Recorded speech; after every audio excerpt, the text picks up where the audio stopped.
involvement in education policy started years before I entered the Knesset. And it really started from a moment. I've been reading more and more about education here, and I think it's similar also around the world. There's this constant drive, certainly in the last couple of decades, again, for educational reform, And what I viewed as the low point in educational reform efforts in Israel happened about 7, 8 years ago when they brought in a very successful high-tech entrepreneur by the name of Shlomo Dovrat to head kind of a nationwide committee on reforming the entire school system. And it's not that he himself is not a good and smart person or that the commission didn't have good ideas, but it represented this idea that when you're trying to do educational reform, you go out there and you ask high-tech entrepreneurs, and you ask philanthropists, and you ask industrialists, and you might even ask academics. But you never ask the teachers. You never ask the school principals. If there's a teacher in the commission, they typically were a teacher 20 years ago. And the notion that it's actually the knowledge of the teacher, their experience, their observations, that is the most valuable for making educational policy is the thing that was completely not present there. And I remember being very angry about it. And not just being angry, just thinking that it was plain wrong. Now, maybe in other places, in other fields, you can come from a different area and bring outside ideas and say, we're going to bring the business incentive system into the education system and it's going to work. But I think education and educational policy in particular need knowledge at the micro level. If you don't know what's going on in the classroom, if you don't understand what teachers are facing in classrooms, what principals are facing in classrooms, I think your ability to make educational policy on the national level or state level is very, very limited. And I would say even worse, you're bound to make awful mistakes.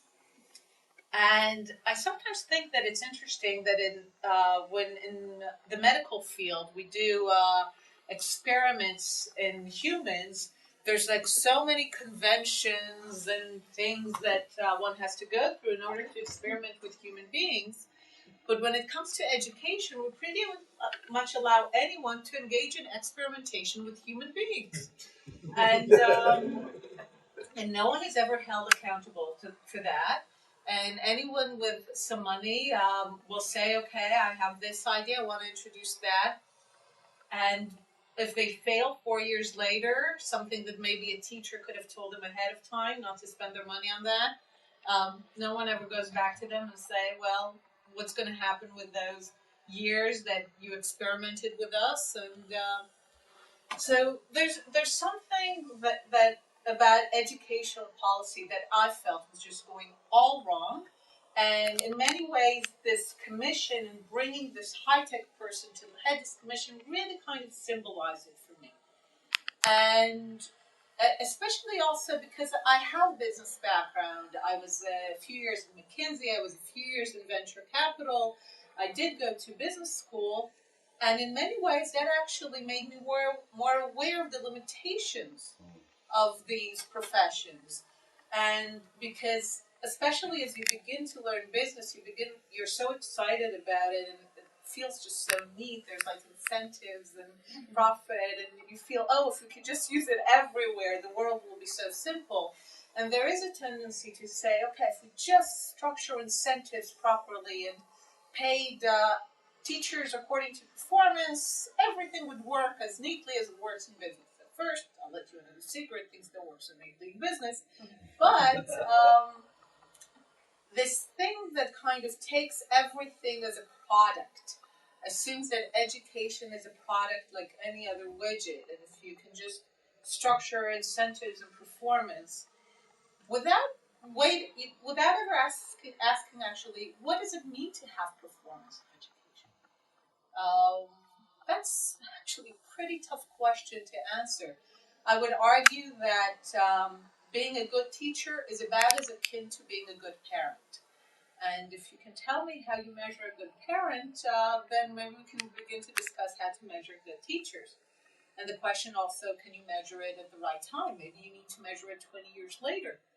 Because some students will tell you things right now, and 20 years later, they might tell you exactly the opposite. So do you want to ask them now, or do you want to ask them 20 years from now?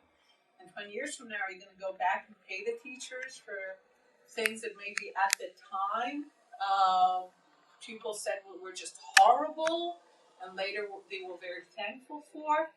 It's a very, very complex and very different kind of product.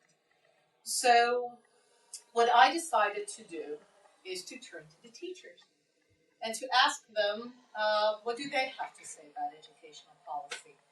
And my assumption was this. I mean, we were having politicians go to Singapore and Ireland and Finland, but we had Israeli teachers in Israeli classrooms with Israeli parents and Israeli kids who were getting wonderful results and who had classrooms that were the kind of things we wanted to see in the entire country, and yet people were off in Singapore rather than going and finding out what these teachers had to say.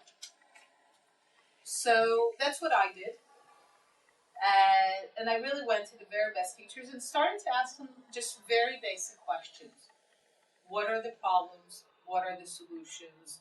And really kind of, there's this whole field of what's called implicit knowledge. It's when you have people who are essentially craftsmen. They do things. They bake the best bread. They're the best teachers. They don't think about it. It's just obvious to them. But if you want to share that knowledge, you often have to ask them a lot of very, very basic questions. On the first day of school, what do you do? How do you enter the classroom? When you enter the classroom, this happens. How do you respond?